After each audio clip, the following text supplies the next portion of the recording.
Hello guys, मैं आप सभी को स्वागत करती हूँ हमारे क्रिस्टल ऑल स्टडी चैनल पे। तो आज हम पढ़ेंगे हमारे क्लास 12th का चैप्टर 4 है। क्या है? पॉलिटिकल साइंस का कंटेम्प्रेरी साउथ एशिया। ठीक है, क्या पढ़ेंगे हम? कंटेम्प्रेरी साउथ एशिया के बारे में इसके कुछ इंपॉर्टेंट एमसीक्यूज करेंगे जो कि हमारे एग्जाम में आएंगे। तो question number 1, what is the main source of tension in the relationship between India and Sri Lanka? तो ऐसा क्या टेंशन था इंडिया और श्रीलंका के रिलेशनशिप में? वो इतना एथनिक कॉन्फ्लिक्ट, क्या हो रहा था वहां पे? एथनिक कॉन्फ्लिक्ट हो रहा था। Question number 2, what aspect of the Indo Nepal relation is highlighted as a source of stability despite differences? तो इंडो नेपाल के रिलेशन में इस तरह क्या हाईलाइट करा गया? ऐसे कौन से एस्पेक्ट है जो बहुत ज्यादा हाईलाइटेड है? वो है कॉमन नेचुरल रिसोर्सेज। क्या है? Common natural resources. Question number 3, what is the Indian government concern regarding the Nepals internal affairs? तो इंडियन जो गवर्नमेंट है उसका क्या कंसर्न रहा नेपाल के इंटरनल अफेयर्स पे? उनका ये रहा कि वो ग्रोइंग कर रहे थे मॉइस्ट मूवमेंट को। Question number 4, what is the main reason for the India special relationship with Bhutan? तो इंडिया का क्या स्पेशल रिलेशनशिप था भूटान के साथ? वो था कि economic cooperation and development aid. क्या था? Economic cooperation and development aid. Question number 5, what incident strengthen the ties between India and Maldives? तो ऐसा क्या इंसिडेंट है जो कि इंडिया और मालदीव को स्ट्रेंथन करता है, उन उन दोनों को एक साथ लेकर आता है? तो वो है Indian intervention to repel a Tamil invasion in 1988। ठीक है।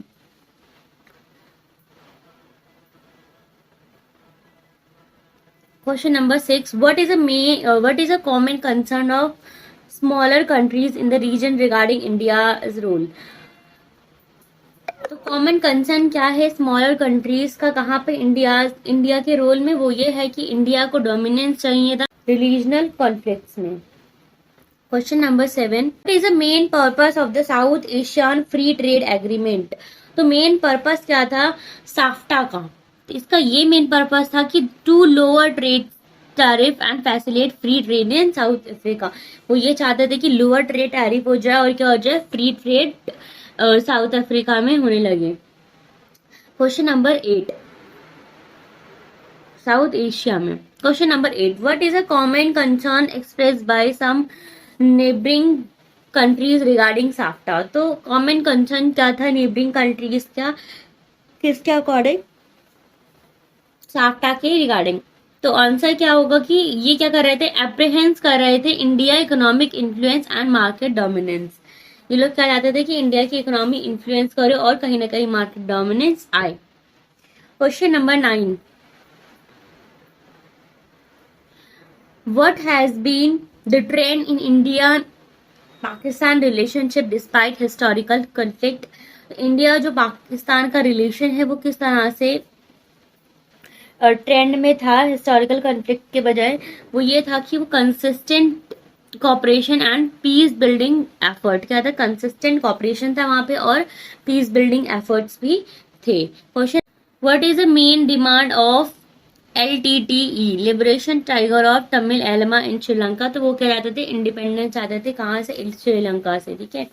Question number 11, how did the Sri Lankan government view the presence of Indian troops in the country? तो ये प्रिजर्व करते थे इंटरफेरेंस इन इंटरनल अफेयर्स। क्या करते थे? प्रिजर्व करते थे अपने ट्रूप्स को। कब? इंटरनल अफेयर के टाइम पे। Question number 12, which country played a role in trying to bring peace to the Sri Lankan during the conflict?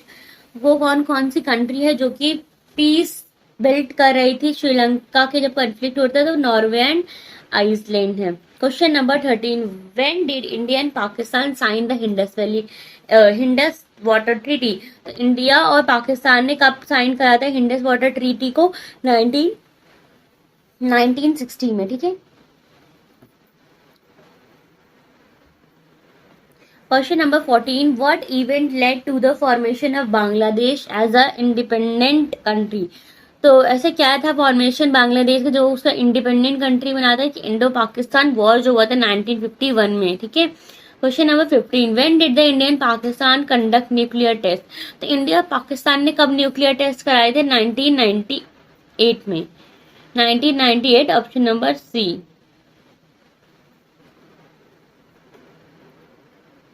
Question number 16, who undertook a bus journey to the Lahore to sign a peace declaration?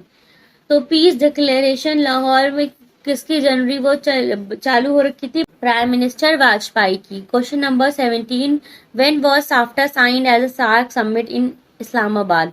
तो कब SAFTA ने sign करा था SAARC summit in Islamabad? तो वो है 2004 में। Question number 18, who has the military ruler of Bangladesh after Sheikh Mujib association? तो शेख मुजीब एसोसिएशन के बाद कौन आया था मिलिट्री रूलर बन के बांग्लादेश में? ज़ायौर रहमान। ठीक है, Ziaur Rahman. Question number 19, what event led to the mass public protest in Bangladesh? तो ऐसा कौन सा इवेंट है जो मास पब्लिक प्रोटेस्ट लाता है बांग्लादेश में, eventually forcing Ershad to step down? वो था election of 1990। Question number 20, what type of government system did Nepal have before the democratic movement in 1990? तो नेपाल का गवर्नमेंट सिस्टम कैसा था डेमोक्रेटिक मूवमेंट से पहले? कॉन्स्टिट्यूशनल मोनार्की थी वहां पे। ठीक है, question number 21, which country are typically included in the south Asian region according to the passage? तो वो है Bangladesh, Bhutan, India, Maldives, Nepal and Pakistan and Sri Lanka. ठीक है, question number 22, what geographical features provide natural insularity to the south Asian region? तो ऐसा कौन सा geographical feature है जो कि प्रोवाइड करता है नेचुरल इंसुलैरिटी साउथ एशियन रीजन में? तो वो है कि हिमालय जो थे नॉर्थ के, और जो इंडियन ओशियन है, Arabian sea, Bangla bay of Bengal in south, ये सारे जो हैं कहीं ना कहीं ज्योग्राफिकल फीचर हैं। Himalayas in the north and Indian ocean, Arabian sea, bay of Bengal in the south, west, east and respectively. Question number 23, which country in South Asia has remained a democracy since its independence from the British? तो वो है India. Question number 24, which South Asian country experience a monarchy until 2008? तो वो कौन सी है? नेपाल है, जो कि 2008 तक मोनार्की को एक्सपीरियंस करती है। Question number 25, what is becoming an expected norm in the entire reason of the south Asia based on experience of Bangladesh and Nepal? तो वो क्या है? डेमोक्रेसी है। Question number 29, when did Bhutan become a constitution monarchy? तो भूटान का constitution monarchy बना था 2008 में। Question number 27, what type of government did Maldives have until 1968? तो 1968 के टाइम तक मालदीव की कैसी गवर्नमेंट थी? सल्तनत थे। ठीक है, कौन थे? सल्तनत। Question number 28, which political party dominate the political affair of the Maldives? तो कौन सी पॉलिटिकल पार्टी है जो कि डोमिनेट करती है political affairs of the Maldives? तो वो है Maldivian Democratic Party, MDP। Question number 29, according to the recent survey mention in the passage, what is the attitude of the people in South Asia towards democracy? तो जो रिसेंट सर्वे था उसमें क्या दिखाया गया है, ऐसा कैसा पीपल का एटीट्यूड है साउथ एशिया में टुवर्ड्स डेमोक्रेसी को लेकर? तो वो क्या था कि वो वाइड स्प्रेड कर रहे थे, सपोर्ट कर रहे थे किसको? Democracy in all countries. Question number 30, what was a common belief about democracy before the recent survey finding mention in the passage? तो ऐसा कौन सा कॉमन बिलीव है जो कि डेमोक्रेसी के लिए देखा गया है? तो वो है कि democracy could only flourish in phosphorus country। ठीक है, question number 31, what event occurred in 1947 according to the timeline? तो 1947 में कौन सा इवेंट हुआ था, हमें ये पता होना जरूरी है। वो independence of India and Pakistan after British rule, independence हुआ था। ठीक है, किसका? इंडिया एंड पाकिस्तान का। Question number 32, which treaty was signed by India and Pakistan in 1960? तो 1960 में इंडिया एंड पाकिस्तान ने कौन सी ट्रीटी साइन करी थी? Indus water treaty. Question number 33, what significant event happen in 1971? तो 1971 में कौन सा इवेंट हैपन होता है? वो होता है कि इंडो पाकिस्तान वॉर होता है और लिबरेशन होता है किसका? बांग्लादेश का। Question number 34, what agreement was sign between India and Sri Lanka in 1987? तो इंडिया और श्रीलंका के बीच में कौन सा एग्रीमेंट साइन होता है 1987 में? होता है Indo Sri Lankan accords. 35, what did Afghanistan join? When did Afghanistan join SAARC according to the timeline? तो अफगानिस्तान कब ज्वाइन करता है सार्क को? कौन सा ईयर है? तो 2007 में। Question number 36, who remove prime minister Nawab Sharif from the power in Pakistan 1999? तो नवाब शरीफ को उसकी पावर से कौन हटाता है 1999 में पाकिस्तान से? वो है general Pervez Musharraf. 37, when did democratically elected leaders started ruling Pakistan again according to the passage of 2008? Question number 38, what factors has contributed to the Pakistan struggle in building a stable democracy? तो ऐसा कौन कौन से फैक्टर्स हैं जो कि contribute करते हैं पाकिस्तान में डेमोक्रेसी को लाने के लिए? तो वो है military dominance, clergy and land loaning aristocracy. Question number 39, what role has a lack of genuine international support for the democratic rule in Pakistan for political landscape? तो इसका आंसर क्या होगा? It has encouraged military dominance. क्या कर रहे थे वो लोग? मिलिट्री डोमिनेंस आया था।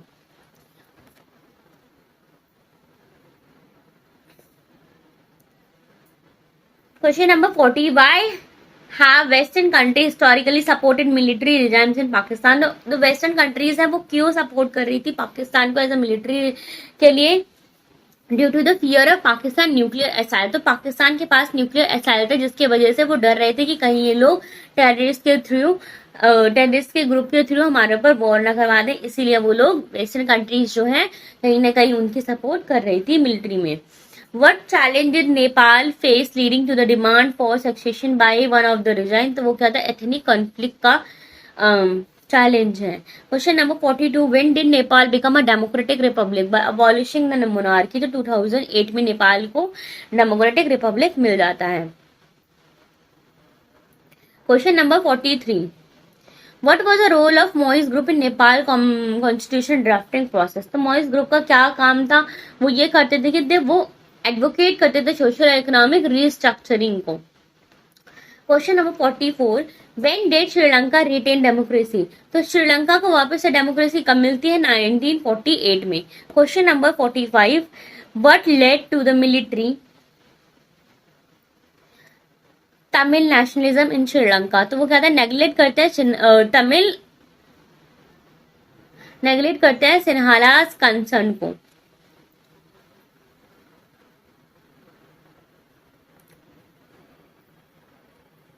Question number 46, what is the primary demand for LTTE in Sri Lanka? तो प्राइमरी डिमांड क्या था? कि एस्टैब्लिश करना सेपरेट कंट्री फॉर तमिल्स के लिए एक सेपरेट कंट्री डिमांड कर रहे थे। Option number C.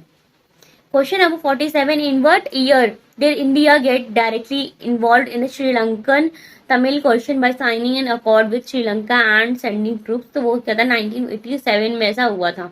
Question number 48, what was the outcome of the Indian peacekeeping force intervention in Sri Lanka? तो IPKF जो था उसका क्या आउटकम रहा? कहाँ पे? श्रीलंका के इंटरवेंशन में। तो वो ये था कि जो IPKF था, इंडियन पीस कीपिंग फोर्स, वो आउट हो गई थी without attaining it's objective. Question number 49, despite the conflict what significant achievement है श्रीलंका मेड? तो श्रीलंका की economic growth, human development and कहीं ना कहीं उन्होंने डेमोक्रेटिक पॉलिटिकल सिस्टम बना लिया था। Option number B. Question number 50, how did armed conflict between the Sri Lankan government and LTT come to the end? तो किस तरह से आर्म्ड कॉन्फ्लिक्ट खत्म होता है या एंड अप होता है श्रीलंकन गवर्नमेंट और LTTE में? तो वो था by the defeat of LTT इन 2009। तो LTT जो है वो डिफीट हो जाते हैं, हार जाते हैं 2009 में। इस तरह से वो एंड अप हो जाती है उनकी conflict. Thank you guys for watching this lecture. और अगर आपको कहीं पे भी कोई प्रॉब्लम है तो आप हमें कमेंट कर सकते हैं। और अगर आपको इस क्वेश्चन आंसर्स की एमसीक्यू बेस्ड की अगर आपको पीडीएफ चाहिए तो आप हमारा टेलीग्राम चैनल ज्वाइन अप कर सकते हैं, जो कि क्रिस्टल ऑल के नाम से ही है। हम लोग लेक्चर्स अपना अपलोड करने के बाद सीधा अपलोड कर देते हैं अपने PDF on the Telegram. Thank you, bye.